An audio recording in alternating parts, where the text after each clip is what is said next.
we're comparing how, despite the tensions, the hostilities between countries like Vietnam and Malaysia, but they are able to manage their relationships. There must be something wrong with how people, like, with all due respect, Commodore Tariela, who managed and broadcast our dispute in the South China Sea. Perhaps because they do not have a loud mouth in their midst. Tayo meron ang dami. Whereas what we have been doing for years is not working. Kagaya po ng pinakikita ng mga mapa na yan in the South China Sea. We have to sit down. Talk rather than imbes na magpatutsadahan po. Wala pong nangyayari. Ito po yung naging bunga kung bakit po tayo biglang nawala sa ere. I know that being bombastic, Tariela earns him likes and makes him probably feel like a rock star, Mr. President. We are Mr. not the problem here, Mr. President. It is China, the aggression of China that is the problem here. Mr. President, si Commodore Tariela po ba ginawan ng caricatures or effigy yung mga heads of state ng Vietnam, ng Malaysia, at iba pang karatig bansa? Hindi kailangan, Mr. President, dahil wala naman silang pag-water cannon sa atin. Hindi naman po nila sinasagasaan ng ating mga mangingisda o inaaresto. Hindi. Pare-pareho po tayo sa posisyon na yon, Mr. President. Ang sinasabi ko lang, kailangan bang magkapatutsadahan ng walang katapusan? Ang pag-init po ng sitwasyon ay hindi po nakakabuti sa ating dalawang bansa. Walang katapusan na patutsadahan. Paano po natin kakalmahin? O halimbawa, paano natin papatay ng sunog sa isang bagay na susunog? Yun po ba'y bubuhusan natin ng gasolina? O kailangan natin sabuyan ng malamig na tubig? Mr. President, ang sinasabi ko lamang po, bakit po kinakailangan kasing gumawa pa ng mga caricature at sasabihin na ang presidente ng China ay bully? Siguro po, Mr. President, ang may mumungkahi natin, hindi po tayo kasi magpa-profit from these experiences. Napakarami po. 3 yung kay Tariela on January 24, January 25, Senator Erwin Tulfo, January 26, si Tariela na naman po. January 27, si Tariela na naman po. Sa tuwing ganito ang ginagawa natin, sagot ng sagot po ang Chinese Embassy. So wala na pong katapusan na pag-iringan at pasaringan na po ito, Mr. President. Ito po bang tagal ng pagpapatutsadahan na to, Mr. President? Nakakahuli po ba tayo kahit na ilang kilong galunggong lang sa West Philippine Sea? Bumababa po ba ang presyo ng bilihin ng dahil sa patutsadahan na ito? Ito po ba'y makakatulong sa atin? Kagaya po ng pinost ko kanina, yung po bang nasusunog na gusali? Para mapatay mo yon, sasabuyan mo ba ng gasolina? O bobombahin mo ng tubig na malamig, Mr. President? Ito lamang po ang pinakapunto rito. Mr. President, wala po akong ginagawa para depensahan ang China. Ang ginagawa ko po para magkaisa tayo, hanapin natin ang talagang paraan, paano natin lalong palakasin ang paninindigan na ito at magsimula tayo. Sana po maitala natin sa lalong madaling panahon yung mapa ng West Philippine Sea at magkaisa tayo ngayon. Ipilit natin yun. Pero kung wala pa po yun, yun nga po, puro ang tinatawag po natin ay megaphone diplomacy na hindi po nakakatulong kahit paano natin kwentahin, Mr. President. Thank you, Mr. President. We are ready to respond to the questions to be raised by our kabalin, Senator Dante Marcoleta. Thank you, Mr. President. And thank you to the good senator from the province of Tarlac and Quezon City. Mr. President. Mr. President. Oh, Pampanga and Quezon Quezon City. I'm sorry for that. Mr. President, may I begin my interpellation by a short manifestation or rejoinder for that matter, considering that my interpellation was cut short yesterday. May I proceed, Mr. President? Mr. President, my interpellation yesterday was not intended to weaken our national position on our sovereignty, on our sovereign rights, but to strengthen it through clarity. Because in matters of sovereignty, maritime rights, and territorial claims, precision is patriotism. Ang layunin ko po dito, Mr. President, ay hindi upang ipagtanggol ang anumang banyagang interes, katulad ng China, kundi para patatagin at linawin ang ating paninindigan bilang isang bansa, upang kahit karaniwang mamamayan ay lubos na maintindihan ang sitwasyon, lalo na sa West Philippine Sea. Dahil ang pagtatanggol sa bayan ay nagsisimula sa pag-unawa at katotohanan. The purpose of my questions yesterday, Mr. President, was to point out gaps in our understanding and knowledge of the West Philippine Sea, in that there are key aspects that the arbitral award did not resolve, and that our laws from PD 1596 to RA 9522 and RA 1264 did not address. Thus, my call is for an open discussion of the issues as mature, not amateur persons. Today, the purpose of my questions is to demonstrate why we need to recalibrate our approach in order to bring immediate and concrete benefits to the people. Our method must be focused on bringing food to the tables and alleviating the burdens of our people. In his response yesterday, Mr. President, the good senator said the coastline of Kalayaan Island Group has its own baselines and generated an exclusive economic zone. Mr. President, this response violates the arbitral award, which declared in paragraph 626, the tribunal having concluded that none of the high tide features in the Spratly Islands is capable of sustaining human habitation or an economic life in their own, that such features shall have no exclusive economic zone or continental shelf. Kaya po walang feature sa Kalayaan Island Group, Mr. President, that will be able to generate an exclusive economic zone of its own. Again, in his response yesterday, Mr. President, Senator Pangilinan said there is no need to define the metes and bounds of the West Philippine Sea because this was already settled by the arbitral award. He also said that the arbitral award already determined what the West Philippine Sea is.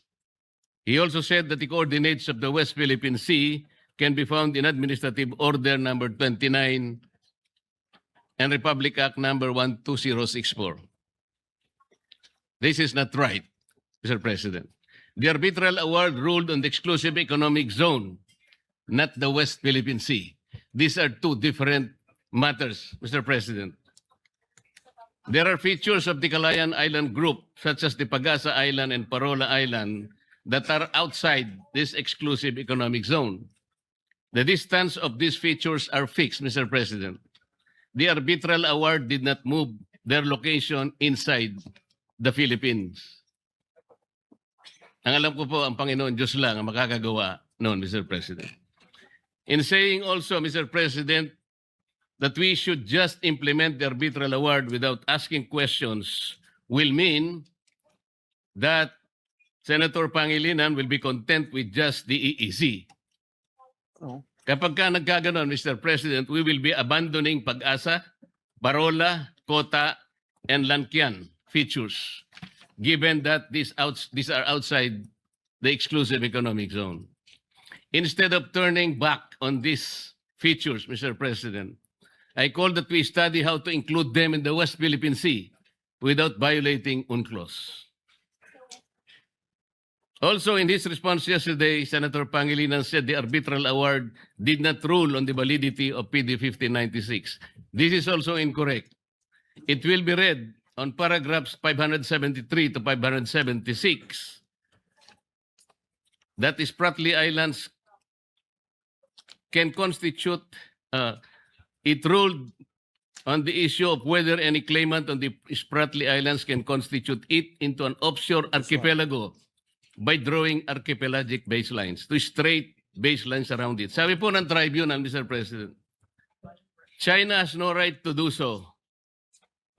It also said under paragraph 574 that even the Philippines could not declare archipelagic baseline surrounding the Spratly Islands. So meron pong ruling talaga. I did not question the arbitral award, Mr. President, for the record. I just discussed how the arbitral award and our existing laws do not determine the limits of the West Philippine Sea. May I repeat that? Ang nirule lamang po ng arbitral award via the arbitral tribunal, yung exclusive economic zone, hindi po yung West Philippine Sea. These are two different matters.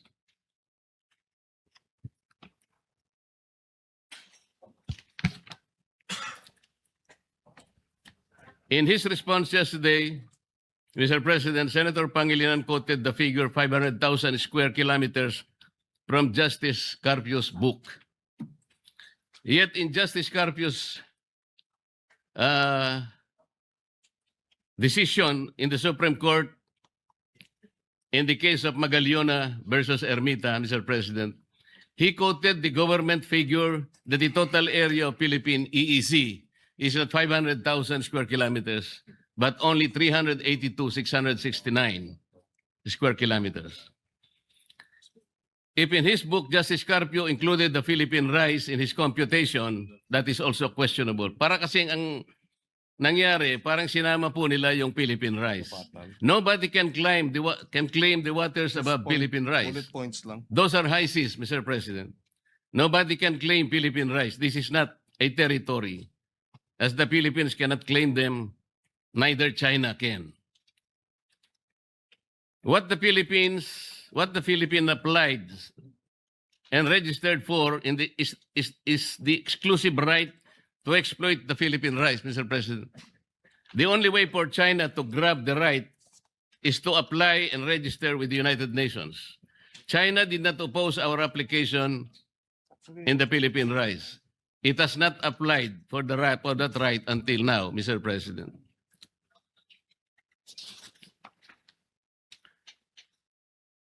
For her part, Senator Ontiveros, Mr. President, yesterday referred to the map of South China Sea in S-23 as Chinese map.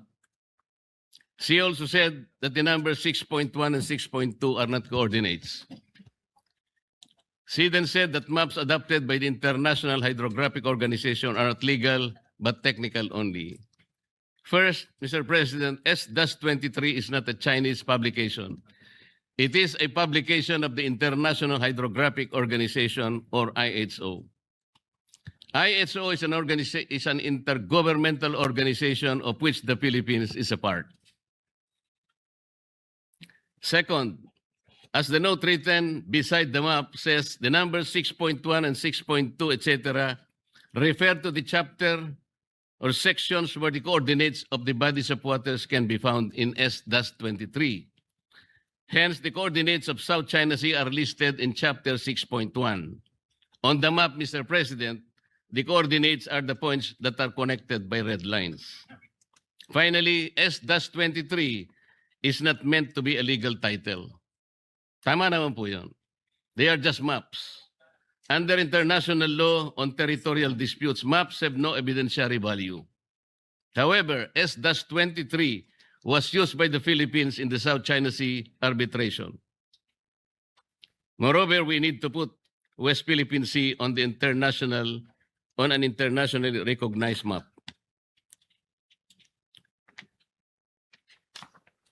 Let me begin now, Mr. President, by showing two maps. Pwedeng pakilagay yung first map.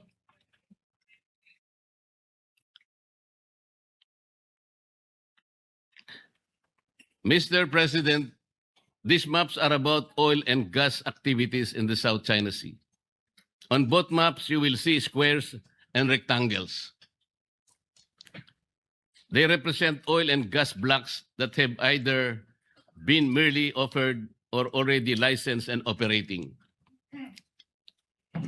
Please bear in mind, Mr. President, that each square and rectangle represent foreign investments running in the millions and to billions of dollars. Moreover, basins with oil and gas are found on the coastal and central areas. Finally, China and Vietnam have exchanged gunfire, suffered casualties, blasted each other with water cannons, cut cables, rammed vehicles, and so on and so forth. China and Malaysia had a naval standoff. Hence, the territorial and maritime disputes between them are just as explosive. Map 1, Mr. President, was published by New York Times in 2013. It cited a source, the U.S. Office of Hydrographer. In Map 1, Mr. President, you will see gray squares and rectangles along the shallow coast of the South China Sea. Notice that adjacent to the Philippine coast are around 5 to 6 blocks. On the side of Malaysia, there are 12 to 15. Vietnam, 30 to 35. And China, approximately that number also, 30 to 35. Then we go to Map 2. It was published in 2024 by the U.S. Energy Information Agency. First, you will notice the blocks have moved to the deep water areas. Second, the blocks colored in pink are those of the Philippines. Ang mga blocks po ay halos 8 hanggang 12 lang, Mr. President. Malaysia in blue, around 60 to 70. Vietnam in maroon, 70 to 80. And China in yellow, around 60. Third, notice the blocks that are not just claimed, but even licensed by both Vietnam and China. These are shaded in orange. I hope, Mr. President, the good senator will agree that from these maps, we derive numerous lessons.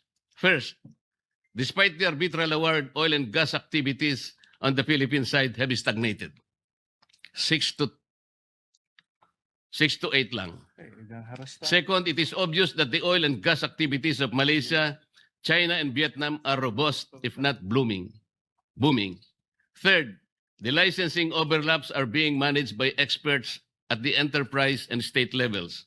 Hence, we hear about flare-ups between China and Vietnam, but they do not escalate. In fact, some of the overlapping blocks are operated by one international petroleum corporation.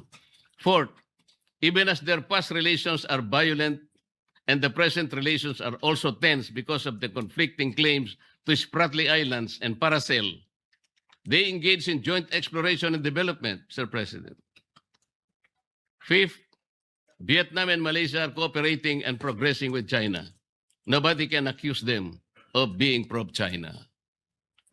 May I ask the Senator if we would agree that based on these maps, Vietnam, China, and Malaysia are succeeding in oil and gas exploration, but our exploration in our part of the world have stagnated. Would you agree, Your Honor? Well, there are several other factors for the reason why the area is underdeveloped, and the areas of Malaysia, Vietnam are developed apart from the conflict with China. In fact, just 2 weeks ago, there has been a discovery of natural gas deposits in the Malampaya area. So there are many factors. It is not just the conflict with China that is a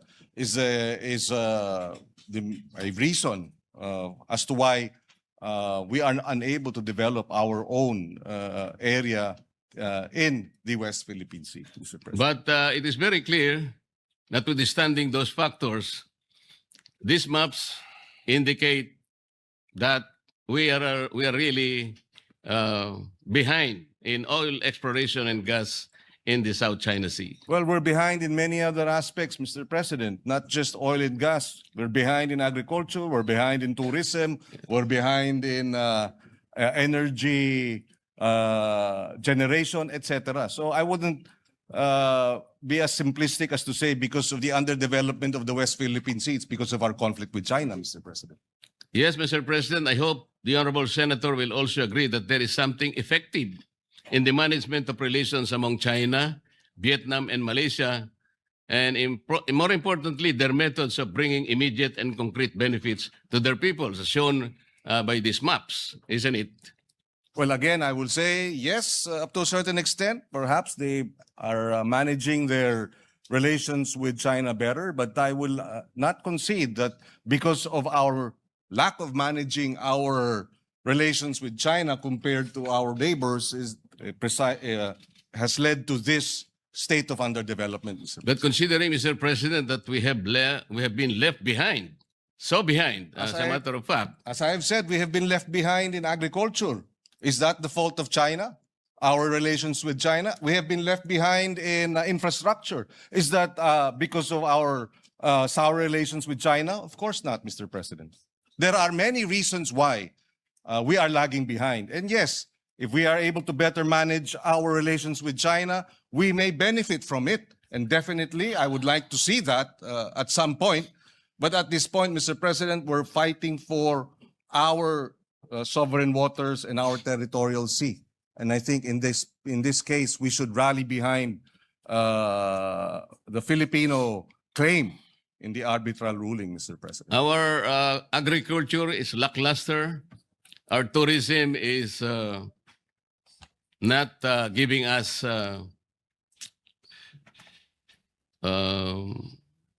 good statistics. Manufacturing is down. These are local problems, Mr. President.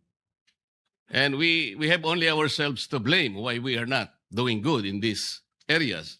But we're talking here of the South China Sea. We're comparing how, despite the tensions, the hostilities between countries like Vietnam and Malaysia, but they are able to manage their relationships. There must be something wrong with how people, like, with all due respect, Commodore Tariela, who managed and broadcast our dispute in the South China Sea. Perhaps because they do not have a loud mouth in their midst. Tayo meron ang dami. Whereas what we have been doing for years is not working. Kagaya po ng pinakikita ng mga mapa na yan in the South China Sea. We have to sit down. Talk rather than imbes na magpatutsadahan po. Wala pong nangyayari. Ito po yung naging bunga kung bakit po tayo biglang nawala sa ere. I know that being bombastic, Tariela earns him likes and makes him probably feel like a rock star, Mr. President. I know national anger sells newspapers. I know mindless patriotism wins accolades. But in reality, as the map show, Mr. President, we are all losing out and are being left behind. The way forward, Mr. President, is open discussion. The starting point is respect for each other's views and the views of our opposing claimants, be it China, Vietnam, Malaysia, etc. The draft resolution, with all due respect, is not the right start, Mr. President. Mr. President, if I may just point out, the matter of Commodore Torriela, whether we agree to his statements or not, is one issue.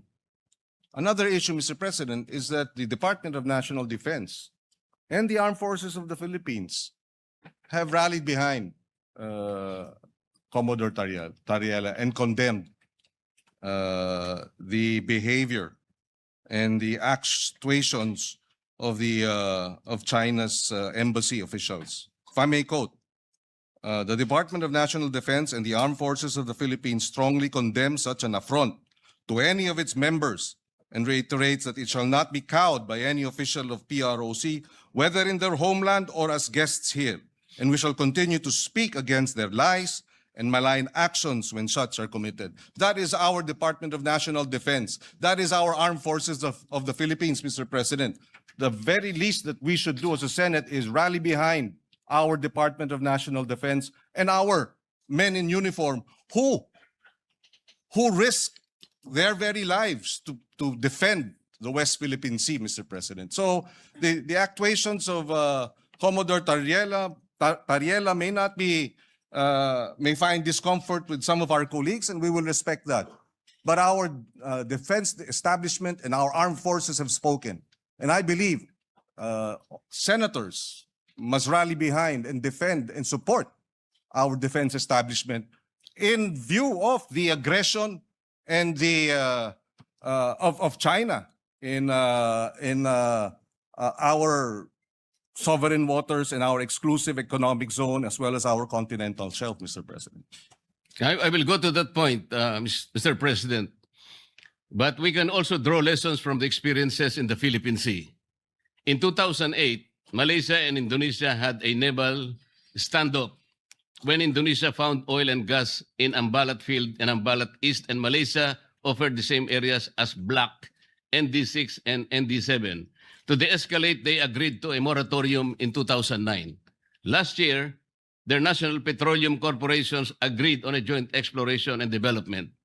We ourselves are experiencing in cooperation in the Philippine Sea. Let me show another map. This is the last map, Mr. President.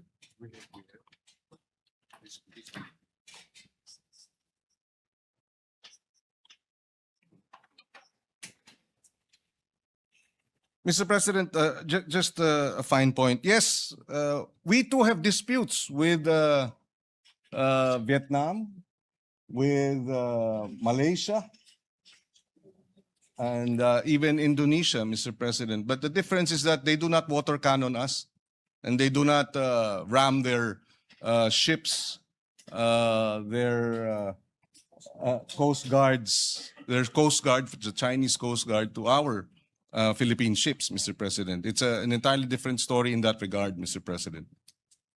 Let me show you this map, Mr. President. This map is from the US-funded think tank Asia Maritime Transparency Initiative, or AMTI.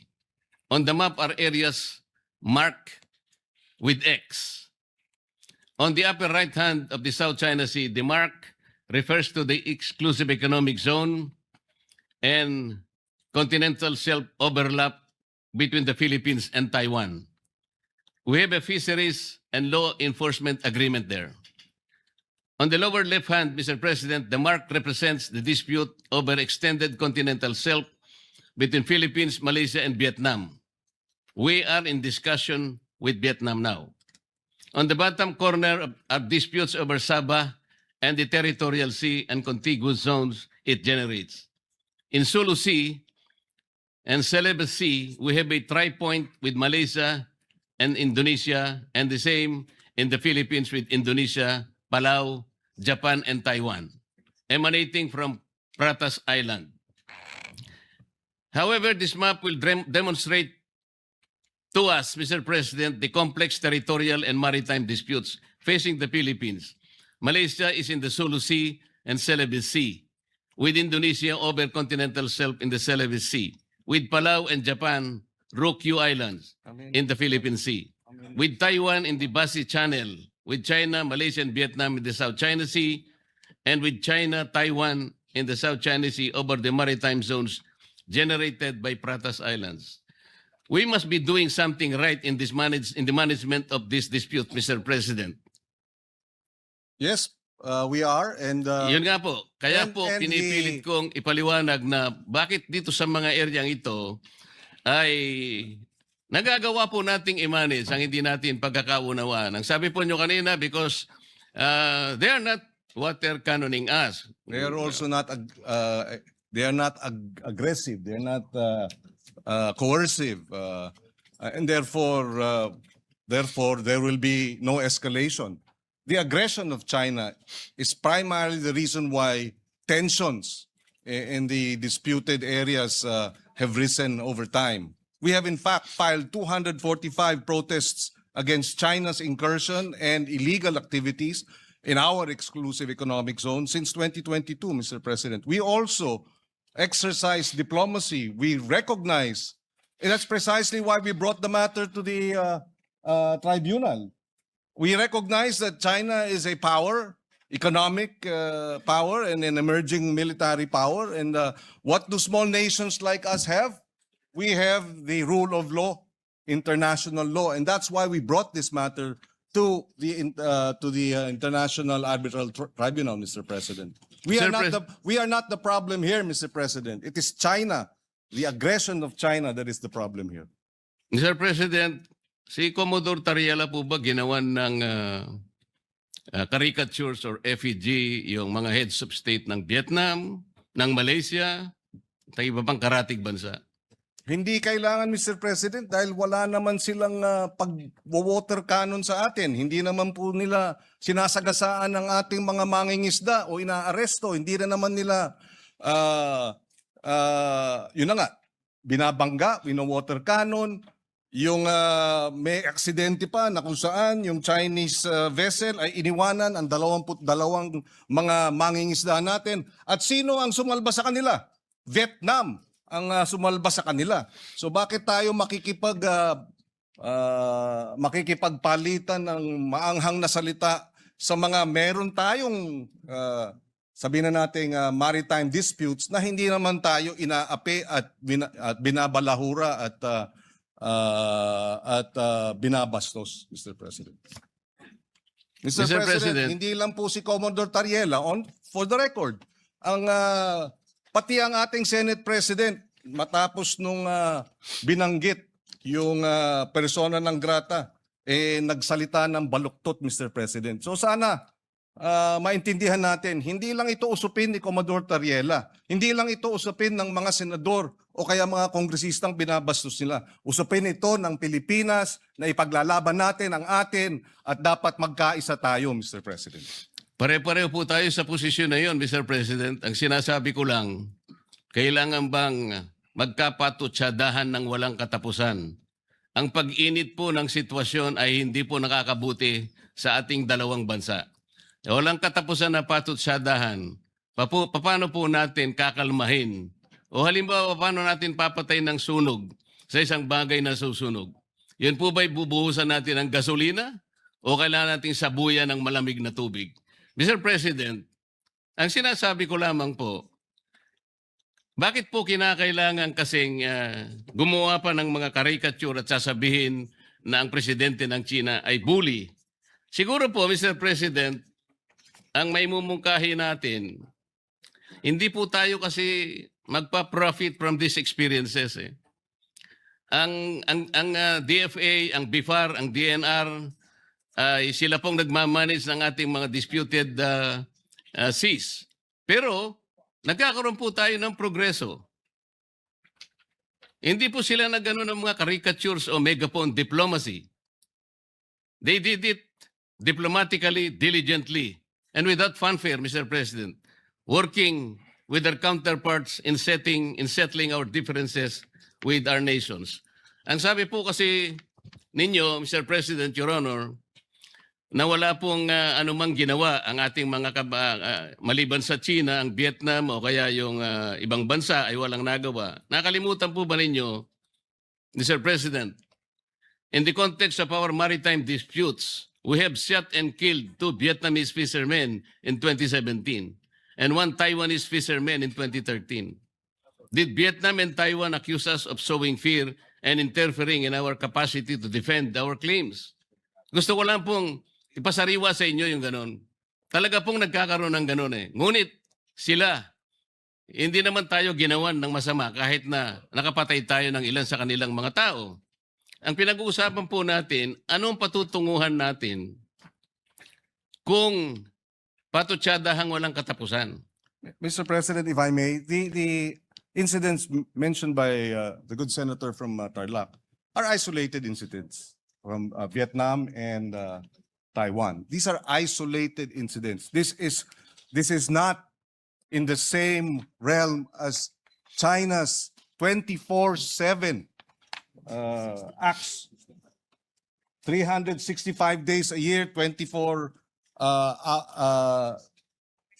hours a day, 7 days a week, incursion and threatening. And Mr. President, Taiwan or Vietnam did not threaten us publicly. 2 weeks ago, the Embassy of China said the uniform if I may quote,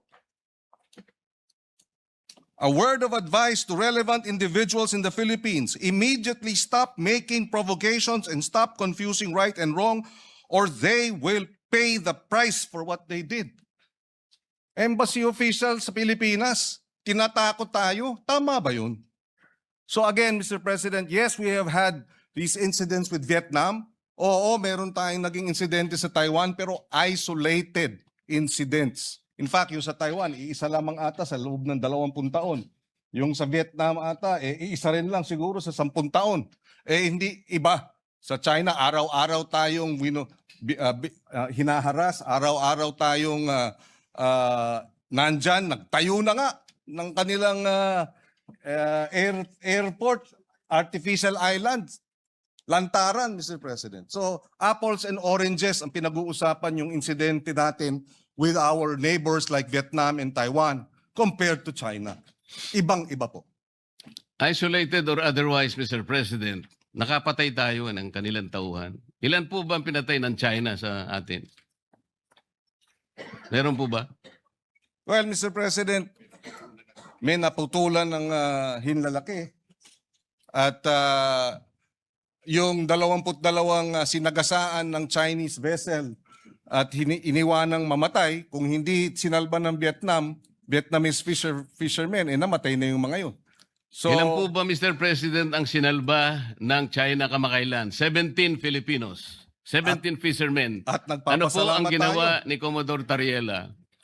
At He was very nagpapasalamat tayo. condescending, Mr. President. Imbes na pasalamatan niya ng buong puso sapagkat 17 mga kababayan natin ang naisalba, yung kanyang pagpapasalamat na ginawa is condescending, Mr. President. Uulitin ko. Let me suppose that the embassy that is challenging your position, Mr. President, is questioning your knowledge. What if the Vietnamese or Malaysian, what if China tells the Philippine embassy in Beijing not to post or publish views that contradict the international law opinions of Chinese officials? Would that be acceptable to the Philippines? I'm sorry, Mr. President. I beg your indulgence. You are saying that if Vietnam publishes, sorry, I missed the No, the what last- if China tells the Philippine embassy in Beijing not to post or publish views that contradict the international law opinions of Chinese officials? Would that be acceptable to the Philippines? Halimbawa lang, sinabihan yung ating embahada doon. Huwag kayong magpapublish Yes, ng mga well, views. Well, Mr. President, that's their country. They will do what they will do. They will, in fact, there is no freedom of the press in China, Mr. President. So, if the government does that, then we will have to respect their position because we are merely guests in China, just as they are merely guests in the Philippines, Mr. President. I would disagree, Mr. President. That will be unacceptable to me. Another question. The Philippine Embassy in Beijing assists the Philippine Coast Guard and DND in monitoring Chinese vessels in the West Philippine Sea. Have you heard China complain that this essential work of the Philippine Embassy interferes with Chinese internal affairs? Mr. President, whether they complain or not, they're already in our exclusive economic zone. I'm sorry, but I'm trying to understand the position of the good gentleman in his defense of China and their position. I am not defending China, Mr. President. I said, sinabi ko na kanina, ang ating discussion ngayon is not in defense of any other countries. We are defending Philippine interest. Ang pangyayari lang, kailangan nating linawin, ano ba talagang pinagtatanggol natin? Kung hindi po tayo nakatitiyak kung anong area ang pinagtatanggol natin, hindi po malinaw. Pati paggasta natin ng budget, kung alin ang dedepensahan natin. Yun lang ang punto rito eh. At pinaliliwanag ko kanina pa sa magitan ng mga mapa, hindi po nagkakaroon ng positibong resulta sa ating bansa, yung pagbabangayan. Nakita na po natin the South China Sea is rich in mineral deposits, in oil and gas. Nauhuli na po tayo dahil patutsadahan ng patutsadahan. Bakit nagawa po ng ibang bansa? Bakit hindi po natin magawa? Dahil nga po sa walang katapusang patutsada. Tingnan po natin ang West Philippine Sea. Mr. President, ang sabi po natin, wala pa po kasi sa mapa. Bakit po wala sa mapa, Mr. President? Kasi po hindi ginagawa ng ating mga ahensya ang dapat gawin. Ang sabi po kasi sa Administrative Order number 29, which was issued on September 5, 2012, more than a decade ago. Sabi po sa Section 3 ng Administrative Order 29, the National Mapping and Resource Information Authority, NAMRIA, shall produce and publish charts and maps of the Philippines reflecting the West Philippine Sea in accordance with this order. And finally, on November 8, 2024, the National Mapping and Resource Information NAMRIA committed to release a new Philippine map that includes the West Philippine Sea. But up to now, regrettably, Mr. President, this remains unfulfilled. Bakit hanggang ngayon ay wala pa ring mapa? What specific obstacles have prevented the production and publication of this map for over 10 years? Does NAMRIA dispute that Section 3 uses the word shall indicating mandatory and not a discretionary duty? Mr. President, kung wala po tayong mapa na maibibigay sa IHO at madideposit sa United Nations, hindi po kailanman uusad ang ating itinataguyod na sana mailagay sa mapa ng mundo ang West Philippine Sea. Mr. Bakit President, hindi po natin, Mr. President, paano po natin may pagtatanggol ang teritoryo kung wala tayong malinaw na mapa, Mr. President? Mr. President, nabanggit na natin ito kahapon. Bumabalik tayo ulit doon sa usapin na ito. Pero babanggitin ko ulit, Mr. President. Maliwanag, Mr. President, na under Republic Act 9522, yung baseline law, Republic Act 12064, Philippine Maritime Zone Act, at yung AO 29, maliwanag na in-identify ang West Philippine Sea. Diyan nakasaad yung extent ng West Philippine Sea. It has been sufficiently and defined by these three government instruments and laws, Mr. President. So, hindi ko maintindihan bakit dahil walang meets and bounds, etc. ay ibig sabihin wala tayong maaring mahina ang ating claim. I beg to disagree, Mr. President. In fact, under our laws, meets and bounds refer to the baseline of 200 nautical miles. From baseline, 200 nautical miles ang ating exclusive economic zone. Merong 12 miles territorial sea, 24 miles contiguous zone, and so forth. Yun ang UNCLOS, Mr. President. Kaya hindi ko naintindihan bakit pinipilit itong pag-define ng meets and bounds ng West Philippine Sea kung na-define na. Besides, Mr. President, ayon sa UNCLOS, yung purpose ng pag-submit when UNCLOS obliges states to show the coordinates of maritime zones and submit and deposit the same, it is only for the purpose of publication and information. And it is made a condition, it is not made a condition sine qua non for entitlement. This is, Mr. President, UNCLOS Article 16, 75, and 84. So, hindi ibig sabihin dahil hindi natin nasasamite sa UNCLOS, gaya ng nabanggit ng ating butihing senador, na wala na tayong kapangyarihan o lakas o basehan para ipaglaban yung West Philippine Sea, Mr. President. It is only for purposes of publication and information. Mr. President, ang laki po talaga ng hindi natin pagkakaunawaan sa bahaging ito. I am not questioning What is this? the extent of the exclusive economic zone. This is 200 nautical miles from the baseline. That is also the extent of our continental shelf. Contiguous zone is 24 miles, nautical miles. territorial sea is 12 miles from that basic line. Hindi po yun ang pinag-uusapan natin, Mr. President. Sinabi lang kasi ng AO29 and Presidential Decree 1596, dinefine niya lang yung West Philippine Sea. Ang kulang, sabi po ng steps na dapat gawin, sinabihan nga ng executive order ang NAMRIA eh. Gumawa ka na ng mapa, kasi po yung mapa, yan po yung magbibigay ng coordinates. Isasubmit po yan. Ito, basahin ko na po.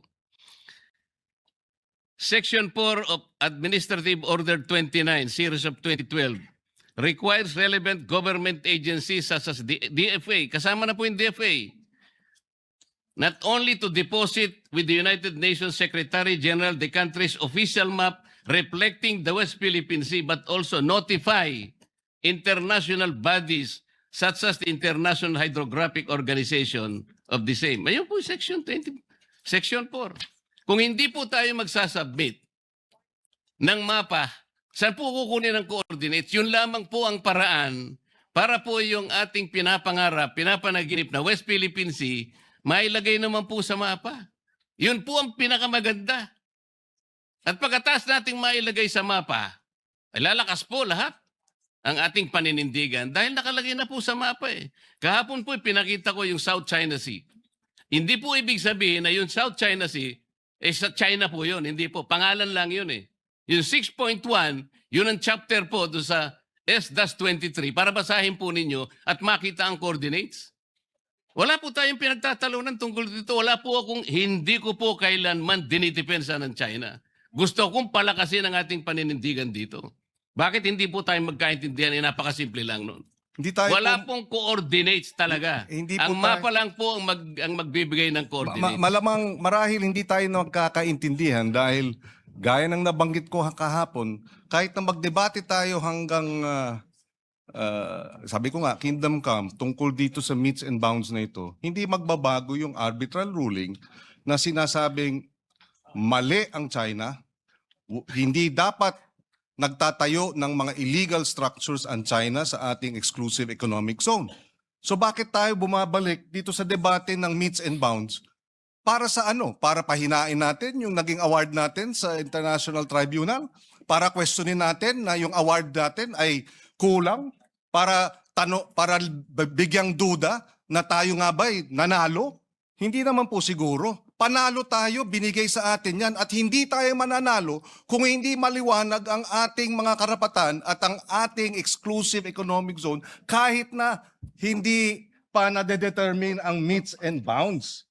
Dahil yon ang sinasabi ng UNCLOS. UNCLOS ang basehan ng ating pagkapanalo.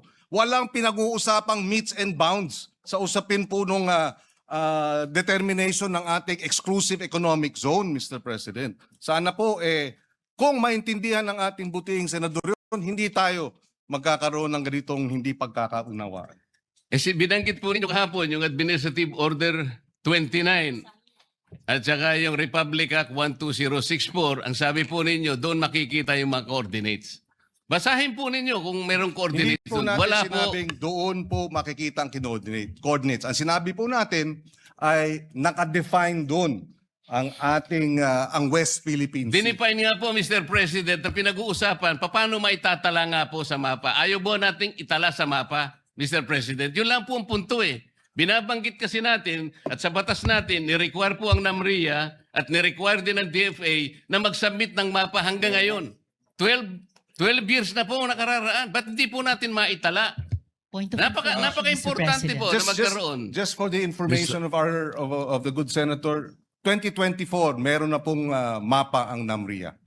So hindi totoong wala pang Ang sinasabi ko po, Mr. President, hindi po sinasubmit sa mga kinauukulang dapat hindi po, ang ipag-submit. sinabi po ninyo wala pang mapa. Iba po yung hindi sinasubmit. Kahit na may mapa po, kung hindi nyo sinasubmit, hindi rin po tayo Pero magtatagumpay sa correction ating lang po. paninindigan na maitala natin po sa pandaigdigan talaan ng mga dagat ang West Philippine. Hindi po ba importante sa inyo na maitala natin ang West Philippine Sea? Mr. Senator, President, Point of information, Mr. with the President. indulgence of Senator Pangilinan, Senator Risa Ontiveros, you're recognized. Salamat po, Mr. President. Tama po si Senator Pangilinan. Ang totoo po, dun sa mapang itinatanong ng mabuting Ginoo, NAMRIA has prepared the maps anchored on the newly signed Philippine Maritime Zones Act and Philippine Archipelagic Sea Lanes Act and complying with UNCLOS and is awaiting the final implementing rules and regulations for publication. So nandun na po, Mr. President, ang mapa. Salamat po, Mr. if I President. may likewise add, Mr. President, ito ay the information relayed to us by Dr. J. Batumbakal. He's the director of the UP Law Center, Institute for Maritime Affairs and the Law of the Seas. And he says, and I quote, "When UNCLOS obliges states to show the coordinates of a maritime zone on charts of appropriate scale and to deposit them with the UN Secretary General, Article 16, 75, and 84, it is only for purposes of publication and information and is not made a condition sine qua non for entitlement to the maritime zone concerned. In fact, even before UNCLOS was open for signature, states fully recognized the entitlement of other states to territorial seas, even without published coordinates. Deposits of charts containing the coordinates of the UN does not create any legal effect and does not imply approval by the UN. The UN is not a register of deeds for maritime zones of states. The absence of legal effect of deposit is clearly provided for even in the UN website. So yung ang inaalala ng ating ginoong Senador Marcoleta ay hindi nakakadagdag ng legal entitlement ang pagdeposito sa UN Secretary General under Articles 16, 75, and 84 of the UNCLOS. So, ibig sabihin, Mr. President, yung Section 3 at saka Section 4 ng Administrative Order number 29, ay babaliwalain na natin. Inuutusan po kasi ang NAMRIA at saka ang DFA na gumawa ng mapa at i-deposit nga sa United Nations and notify accordingly relevant international organizations such as the International Hydrographic Organization and the United Nations Conference on the Standardization of Geographical Names. Hindi po importante sa atin yung Administrative Order number 29. Yung Administrative Order number 29, Mr. President, ay 2012. Yung Republic Act 12064, yung Philippine Maritime Zones Act, ay 2024. So superseded na yung binabanggit na provision ng RA 12064. Mr. President, hindi po ganun. Wala pong nasusupersede dito. Yung 12064, nire-enforce nga po eh. Pati yung Presidential Decree 1596. Basahin po ninyo lahat para magkaintindihan tayo ng lubusan. Ang pinag-uusapan po kasi natin, while our laws define the extent of our West Philippine Sea, tayo naman po itinatagubilin na gumawa ng paraan para sa ganun, may sama pa yon para po yung mga coordinates na yon ay maisumite sa United Nations Secretary General at sa mga kinaukulang mga ehensya internasyonal. Yun po kasi ang sinabi ng mga batas natin. Sapagkat alinman sa batas natin, walang sinasaad na coordinates. Ang coordinates po, ang gagawa po niya NAMRIA at yan po ay base sa mapa na kanilang gagawin. Yun lamang po ang punto, Mr. President. Wala yatang masyadong dapat na pagdebatihan sa puntong yun. Sapagkat ako, kayo, Mr. President, and the good Senator, gusto rin natin talagang ipaglaban ng tsaga ng atin. Mas maganda kasing ilaban ito kung malinaw na nasa mapa tayo ng pandaigdigang talaan ng mga dagat. That is the whole point, Mr. President. We note, Mr. President, the concern, and I agree with him in that regard, that it would be better for us if we do have those coordinates, but it does not in any way diminish what we are entitled to under the arbitral ruling, Mr. President. So, mga Whether- konting tanong na lang, Mr. President. With your indulgence. Yes, please. I'm more than willing to the gentleman from Tarlac and Pampanga, Mr. President. In your sponsorship, Mr. President, you said that the proposed resolution is in defense of our officials when they speak on behalf of our nation. That is correct. Yes, Mr. President. Is the Honorable Senator aware that the Philippine government has a minimum 5 officials who speak on matters relating to the West Philippine Sea? I believe so. You have the DFA, you have the DND, you have, in fact, the more, for me, if you ask me, this is the indicator of a vibrant democracy, Mr. President. But yes, there are about 5, maybe more, even senators and congressmen are likewise speaking on the matter. To be more accurate, Mr. President, Commodore Tariela is the spokesperson of PCG. Assistant Director General Cornelio Valencia Jr., National Security Council. Rear Admiral Joy Vincent Trinidad, Army. Retired Vice Admiral Alexander Lopez, NMC. Consul General Angelica Escalona, DFA. And Nazario Briguera Bifar. They all speak to the public about the West Philippine Sea. Pero, Mr. President, bukod po kay Commodore Tariela, sila po ba ay nagpupunta sa mga eskwelahan at nagdi-discuss at sinasabi na bully ang presidente ng China? Ito lang ang punto eh. Meron pang kalakip na mga caricatures portraying their leader in a very negative and I would say embarrassing presentation. Well, Mr. President,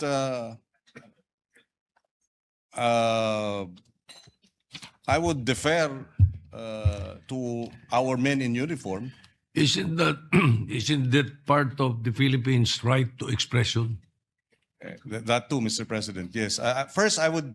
Freedom of expression, we have that. They do not have that in China. That's the problem. And he is answerable to his superior officer, and the DND and the armed forces have already issued a public statement in support of their men in uniform when they speak on the issue, because precisely the bullying. In fact, the DND described the acts of China as bullying, Mr. President. So babalikan ko po, bakit si Commodore Tariela lang ang ating pinupuntiri rito when the Department of National Defense... Kasi siya lamang po, Mr. President, ang gumawa ng caricature. Tinatanong ko nga po, yung po bang iba, yung 4 na binanggit ko kanina, na may karapatang magsalita para sa ating bansa, gumamit ba sila ng ganong pamamaraan? Yun lang po yung tanong. Pero siguro po, isasagot nyo, hindi. So, ano po naman, bakit naman? Mr. President, pati ang embassy ng China naglalabas ng caricature din eh, ng ating mga opisyal. Ang China News. Ayan, si China News, Mr. President, talagang ganun po yun eh. Iba po yung lampun, iba po yung caricature na nilitaw po ng mga editorials. Kagaya po sa atin, sa ating bansa, kung ano-anong caricature, kung ano-ano, para lamang i-dramatize po yung kanilang gustong puntahan. Pero ang pinag-uusapan dito, si Commodore Tariela lang ang gumamit ng caricatures bilang spokesperson ng Philippine Coast Guard. Mr. President, alam naman natin yung China News hawak ng Communist Party of China. Sino po bang may hawak ng ating mga news sa Pilipinas? Wala namang lalabas na hindi aprobado o merong go signal ng Communist Party of China. Iba ang sitwasyon sa kanila, hindi tayo'y demokrasya.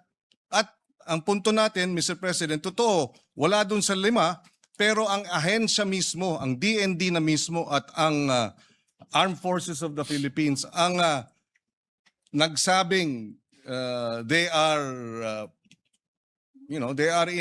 support the statements of their men in uniform. In fact, uulitin ko kasi nabanggit ko na kanina. Ulitin natin, no? Sabi nila, certain It was reported that the spokesperson of the Chinese Ministry of Foreign Affairs made a statement containing the following, quote unquote, certain Philippine Uniformed Service members driven by personal political motives. Doon pa lamang, Mr. President, lahat tayo rito, parliamentarians tayo, alam natin, it is unparliamentary to question motives, Mr. President, when official action is being undertaken or official decisions are made or proposals in parliamentary proceedings. So, sumagot ang Department of National Defense. Ay, ulitin ko, the DND and the AFP strongly condemn such an affront to any of its members. So kung pupuntiryan natin si Commodore Tariela, dinedepensahan na nga. They consider it an affront. The DND and the AFP have considered the statement of China as an affront to any of its members. Tapos tayo sasabihin natin, teka muna, hindi dapat.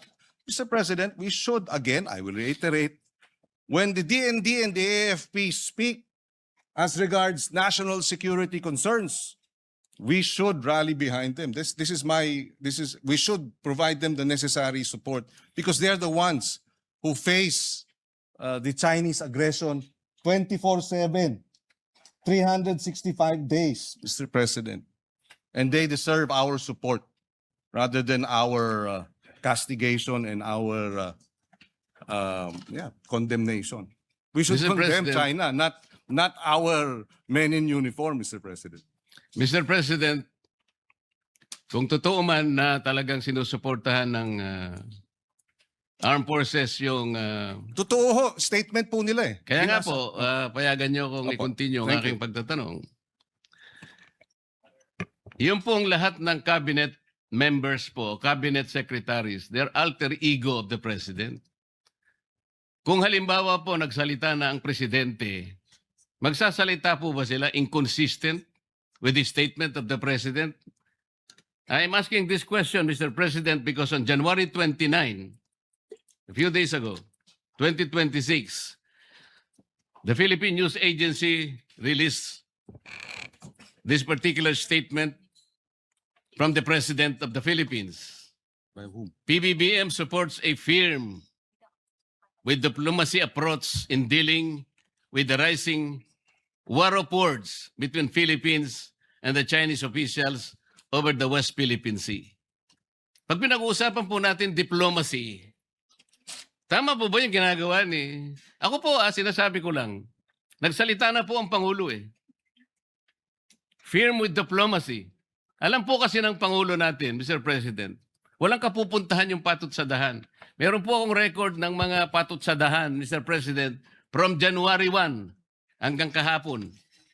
Ito po, January 1, nanggaling po sa ating iginagalang na senador.